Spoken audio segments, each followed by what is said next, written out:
G! At today, papakita natin sa inyo yung mga sasakyan na ginagamit ng aking mga Showtime co-hosts papasok sa trabaho. Kasi nakita nyo yung sasakyan ko, tapos nabasa ko yung mga comments nyo. Sabi nyo, ano kaya mga sasakyan ginagamit ng Showtime family? Okay, today, halika, papakita namin sa inyo.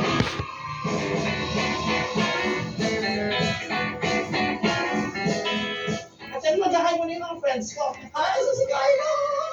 Woo! Please like, subscribe, and comment down below. Charot! Oh, di ba? Ito, Eric Santos, oh! Ito, oh! Mag-hi ka! Hi, oh!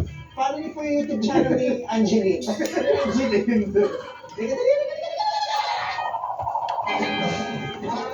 May nagchichismisan yung mga showtime host. Nagchichismisan kayo, nakita namin. Nagchichismisan sila, may mga pinag-uusapan silang mga host ng ibang programa. Hindi